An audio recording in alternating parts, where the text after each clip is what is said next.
Good evening and welcome to Newsfeed. Today is Tuesday, April 9th, 2019. I'm David Woodruff. And I'm Caroline Parkinson. We're excited to have you here watching with us tonight. Let's see what's happening in Ann Arbor. On Wednesday, April 3rd, students congregated at the Michigan League for the 41st annual Take Back the Night Ann Arbor. The event, which has been held every year since 1978, is a rally in protest of sexual violence. Students and community members alike joined together to support survivors and raise awareness for sexual assault. This year, Michigan's University Students Against Rape organization, alongside Ann Arbor's Standing Tough Against Rape Society, came together to organize the rally, March and Vigil to honor survivors. Michigan student and university students against rape leader Stephanie Schumann stated, quote, "Whoever you are, or whatever your story or background, this is a place where you can come and be believed. You are never alone in this fight," end quote. The university has just recently elected a new Central Student Government executive team. Sophomore Benjamin Gerstein will serve as CSG president with junior Isabel Blanchard as vice president. As the CSG torch is passed on to Gerstein and Blanchard, former CSG president and vice president Daniel Green and Izzy Baer reflected on their term. Under Green and Baer, the university launched its first Mental Health Awareness Week, worked to improve dining policies, and sought to prevent sexual misconduct through new programs. Green and Baer also worked to improve student voter turnout and student organization inclusivity. As midterm student voter turnout tripled from 2014 to 2018, Baer reflected on CSG's impact, stating, quote, "I think voter turnout was really important moving into a general election that's happening the first time Michigan is considered a purple state," end quote. Green discussed the creation of the NET plan, which seeks to make student organizations more inclusive to all, stating, quote, "Until we can improve the inclusivity of the mentality behind student organizations, we're not going to see improvement," end quote. The next CSG Assembly meeting will be held Tuesday, April 9th in the Michigan League. University of Michigan Springfest will take place on April 16th on the Diag and along North University. The event, hosted by student organization Music Matters, is, quote, "a South by Southwest style festival designed to promote innovation, creativity, and community, while showcasing the unique achievements of university students," end quote. Springfest began in 2011 and was started by 10 students aiming to bring more popular artists to Ann Arbor. Springfest will include performances from University of Michigan student performance groups and tables with information from other University of Michigan student groups. According to Music Matters, Springfest will feature 65 student organizations. Each year, Springfest brings a headlining artist to campus for a nighttime benefit concert. This year's headliner is A$AP Ferg. A$AP Ferg is a BET Hip Hop Award winner and member of New York City's A$AP Collective. A$AP Ferg is known for his distinctive trap style and rapping and many hit songs. Now it's time for a short break. Stay tuned, we'll be right back. I already knew that I was gonna go to college, from a young age. I definitely want to major in political science. After that, I'm gonna get my law degree. Then I'm gonna come back to Detroit, boost the economy, become the mayor or something, try to make the situation better for other people. I feel like I owe it to the city. I'm determined, it's gonna happen. My name is Justin, and I am your dividend.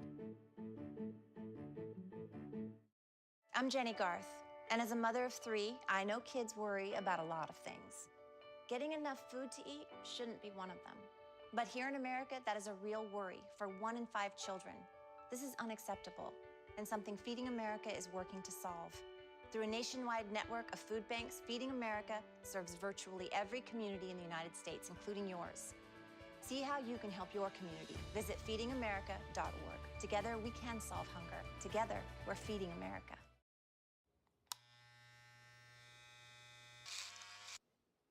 You've messed up your son's haircut. Mom? Do you A, try to fix it, Like it never happened. B, work with what you got, or C, show solidarity? Thank you, baby. As a parent, there are no perfect answers, but you don't have to be perfect to be a perfect parent. thousands of teens in foster care will love you just the same. I adopted Bento in 2010 from a shelter. As it turns out, we have very similar personalities. And this cat makes me make art because he's always motivating me to take pictures of him, to draw pictures of him.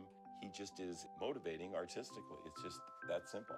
Well, he's my best friend, but a lot of people know him as Keyboard Cat.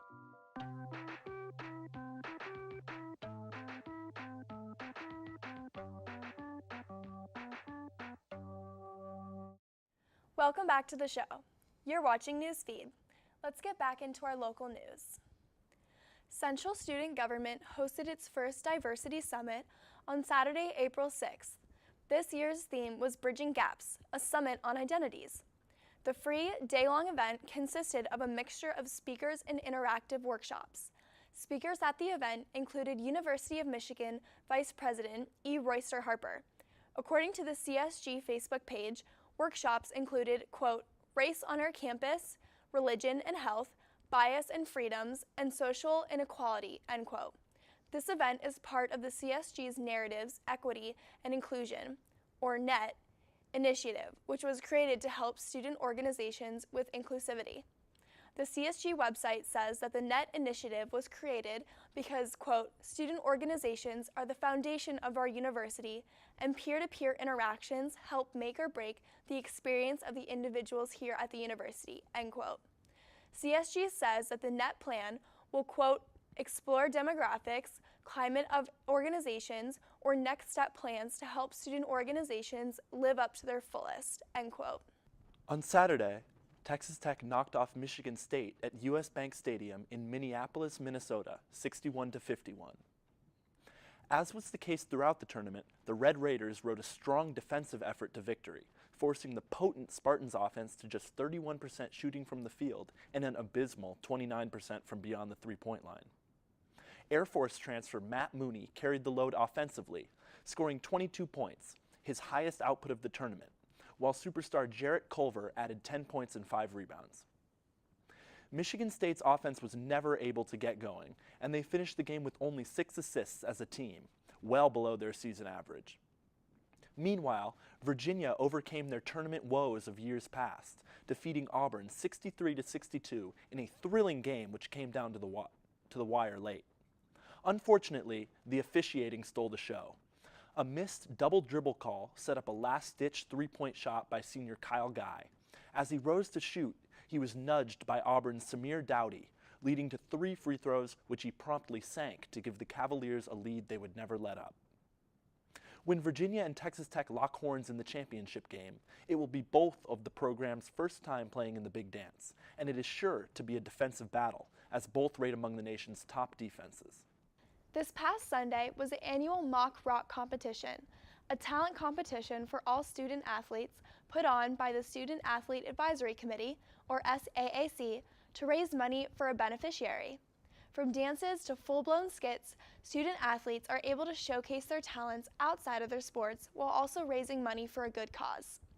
Originally created in 1999 as a tribute to Michigan wrestler Jeff Reese, who passed away while training for a meet, it now is a yearly tradition in the student-athlete community. This year, the beneficiary was Telling It, and the judges were NCAA champion Felix Aubach, NCAA hurdles champion and 2016 Olympian Cindy O'Feely, and Deb Gordon-Gerfunkel, the founding director of Telling It. Telling It is a, quote, trauma-informed resilience-building program that supports the healing and learning of school-age youth, end quote. This year, over $10,000 were raised for this organization. This year's champion was the women's soccer team. Congratulations to all the teams who participated and for raising money for Telling It. Stay tuned. We'll be right back with some international news.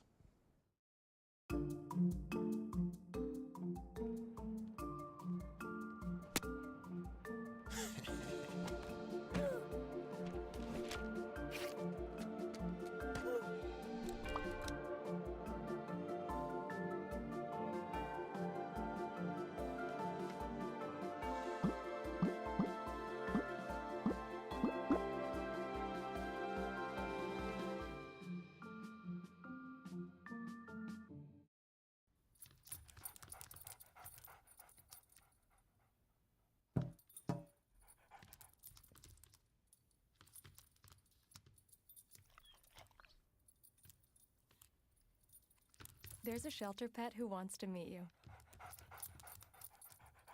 Meet one today. Visit theshelterpetproject.org. Adopt. Oh my gosh, we only have a minute to get to class. What? Well, all right, I need to go get some water from the vending machine. I'm gonna be eco-friendly and fill up my water bottle. Well, I guess I'll see you in class. All right.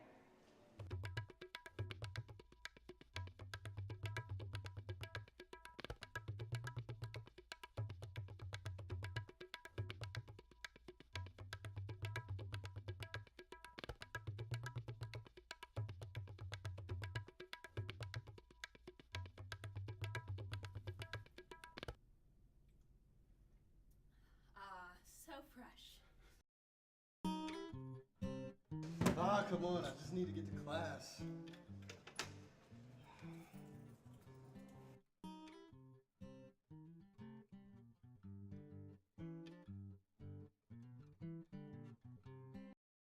Welcome back to Newsfeed. Now it's time for national and international news. Among the 13 activists arrested in New York City on Friday during protests outside of Birthright Israel headquarters, 2 were University of Michigan students. The 13 activists were arrested by NYPD for blocking the entrance to the headquarters of Birthright. A total of 7 University of Michigan students were present at the protests, which consisted of over 200 members of Jewish organization If Not Now. If Not Now demanded that Birthright Israel educates its participants on Israel's control over the region of Palestine. Birthright hosts free 10-day trips to Israel for Jewish adults aged 18 to 32, and protesters are requesting that the trips acknowledge the West Bank, as well as have a Palestinian speaker on the trip. Organization If Not Now at the University of Michigan is hosting an event on April 10th at the School of Social Work to discuss Birthright Israel and why young Jews are speaking out about the trips. Vegan protesters blocked streets and confronted farms in Australian protests Monday morning. For 2.5 hours, animal rights advocates shut down streets in the central business district of Melbourne, the capital of Australia. The Sydney Morning Herald reports that they shut down roads by, quote, chaining themselves to 3 thrifty rental vans in the middle of the intersection, causing traffic chaos and affecting 11 tram lines, end quote. In New South Wales, protesters chained themselves to machinery, forcing the slaughterhouse to cease operations. Protesters at a slaughterhouse in Queensland also negotiated the release of 3 animals. Prime Minister Scott Morrison expressed anger and displeasure at the protests, calling them, quote, shameful and un-Australian, end quote. He also expressed support for landowners wishing to challenge the protesters legally for trespassing on their property. In response to these protests, the Australian Department of Agriculture also plans to, quote, form a task force with the State Police Intelligence Unit to try to prevent animal activism attacks on farmers, end quote. In a statement released Monday, President Donald Trump announced that the United States will consider the Islamic Revolutionary Guard Corps, a branch of Iran's military, a foreign terrorist organization. In the statement, Trump said that this designation, quote, recognizes the reality that Iran is not only a state sponsor of terrorism, but that the IRGC actively participates in, finances, and promotes terrorism as a tool of statecraft, end quote. The IRGC is the branch of Iran's military responsible for ballistic missile programs and has over 100,000 ground troops. In response, Iran's state news agency, IRNA, reports that Iran will also consider United States Central Command, or CENTCOM, as a foreign terrorist organization. IRNA and CNN report that the Supreme National Security Council released a statement saying, quote, the Islamic Republic of Iran declares itself in reciprocity against the unlawful and unreasonable action of the United States today, considering the United States as a terrorist-sponsored government and the Central Command of the United States, CENTCOM, and all of its affiliated forces as terrorist groups, end quote. Well, that's all we have for you tonight. I'm Caroline Parkinson. And I'm David Woodruff. And you've just been Newsfed.